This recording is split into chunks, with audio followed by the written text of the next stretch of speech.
ಮಂತ್ರಿಗಿರಿ ಮರೀಚಿಕೆ ಒಂಟಿಯಾಗಿ ನಡೆದೇ ಹೋದ ತಂಗಡಗಿ ಅವರು. ಮಂತ್ರಿಗಿರಿ ಮರೀಚಿಕೆಯಾಗಿದೆ. ಒಂಟಿಯಾಗಿ ನಡೆದೇ ಹೋದಂತಹ ತಂಗಡಗಿ ಅವರು. ಗನ್ಮ್ಯಾನ್ ಇಲ್ಲ, ಬೆಂಬಲಿಗರಿಲ್ಲ, ಸರ್ಕಾರಿ ಕಾರ್ ಇಲ್ಲ.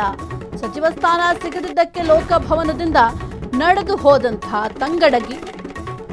ಡಿಕೆಶಿ ಸಂಪುಟದಲ್ಲಿ ಸ್ಥಾನ ಸಿಗುವ ಆಸೆಯನ್ನ ತಂಗಡಗಿ ಅವರು ಹೊಂದಿದ್ರು. ಕಾರ್ಯಕ್ರಮ ಮುಗಿಯುವ ಮುನ್ನವೇ ಹೊರಹೋಗಿದ್ದಾರೆ ಮಾಜಿ ಸಚಿವರು. ಒಬ್ಬಂಟಿಯಾಗಿ ವಾಪಸ್ ಮನೆಗೆ ಹೋದಂತಹ ಶಿವರಾಜ್ ತಂಗಡಗಿ. ಸಿದ್ದು ಕ್ಯಾಬಿನೆಟ್ನಲ್ಲಿ ಕನ್ನಡ ಮತ್ತು ಸಂಸ್ಕೃತಿ ಇಲಾಖೆ ಸಚಿವರಾಗಿದ್ದಂತಹ ತಂಗಡಗಿ ನಿನ್ನೆ ಡಿಕೆಶಿ ಪ್ರಮಾಣ ವಚನದ ವೇಳೆ ನಡೆದಿರುವಂತಹ ಘಟನೆ ಇದು. ಸದ್ಯಕ್ಕೆ ಒಂಟಿಯಾಗಿ ನಡ್ಕೊಂಡು ಹೋಗಿದ್ದಾರೆ ತಂಗಡಗಿ ಅವರು. ಯಾಕೆಂತಂದ್ರೆ ಅವ್ರಿಗೂ ಕೂಡ ಬಹಳ ಬೇಸರ ಆಗಿರುತ್ತೆ. ಯಾಕೆಂತಂದ್ರೆ ಇನ್ನು ಮಾತನಾಡುವಂತಹ ಸಂದರ್ಭದಲ್ಲಿ ಒಂದು ಸಚಿವ ಸಂಪುಟ ವಿಚಾರಕ್ಕೆ ಸಂಬಂಧಪಟ್ಟಂತೆ ಏನಾದರೂ ಪ್ರಶ್ನೆ ಮಾಡೋದ್ರನ್ನ ಬಹಳ ಒಂದು ವಿಶ್ವಾಸದಲ್ಲಿ ಹೇಳ್ತಾ ಇದ್ರು. ಹೊಸ ಸಂಪುಟದಲ್ಲಿ ನಾನು ಕೂಡ ಸಚಿವನಾಗಿ ಮುಂದುವರಿಯುವ ಭರವಸೆ ನನಗಿದೆ ಅಂತ ದೃಢ ವಿಶ್ವಾಸವನ್ನ ವ್ಯಕ್ತಪಡಿಸಿದ್ರು. ಆದ್ರೆ ಈಗ ಮೊದಲ ಪಟ್ಟಿ ರಿಲೀಸ್ ಆದಂತಹ ಸಂದರ್ಭದಲ್ಲಿ ಅವರ ಹೆಸರು ಇಲ್ಲದೇ ಇರೋದ್ರಿಂದ ಬಹಳ ಬೇಸರ ಕೂಡ ಆಗಿದೆ.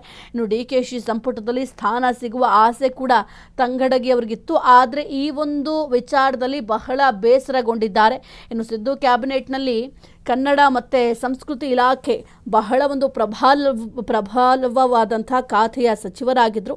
ಇನ್ನು ನಿನ್ನೆ ಡಿಕೆಶಿ ಪ್ರಮಾಣ ವಚನದ ವೇಳೆ ನಡೆದಿರುವಂತಹ ಘಟನೆ ಆ ದೃಶ್ಯಾವಳಿಯಲ್ಲಿ ಗಮನಿಸ್ತಾ ಇದ್ದೀರಾ. ಬಹಳ ಬೇಸರದಿಂದ ಈಗ ಸದ್ಯಕ್ಕೆ ಹೊರ ನಡೆದಿದ್ದಾರೆ ತಂಗಡಗಿ ಅವರು. ಏಕೆಂತಂದರೆ ಈಗ ಆಲ್ಮೋಸ್ಟ್ ನೀವು ಗಮನಿಸಬಹುದು, ಈಗ ಒಂದು ಮೊದಲ ಪಟ್ಟಿ ಏನು ರಿಲೀಸ್ ಆಗಿದೆ, ಈ ಒಂದು ಮೊದಲ ಪಟ್ಟಿಯಲ್ಲಿ ಸಿದ್ದರಾಮಯ್ಯ ಅವರ ಕ್ಯಾಬಿನೆಟ್ನಲ್ಲಿ ಕೆಲಸಗಳನ್ನು ಮಾಡಿದಂಥ ಸಚಿವರಿಗೆ ಮಣೆ ಹಾಕಲಾಗಿದೆ. ಹಾಗಾಗಿ ನನಗೂ ಕೂಡ ಒಂದು ಆಪರ್ಚುನಿಟಿ ಸಿಗುತ್ತೆ ಎಂಬ ಆತ್ಮವಿಶ್ವಾಸದಲ್ಲಿ ತಂಗಡಗಿ ಅವರಿದ್ದರು. ಆದರೆ ಈಗ ಅವ್ರಿಗೂ ಕೂಡ ಒಂದು ಕಡೆ ಬೇಸರ ಆಗಿದೆ.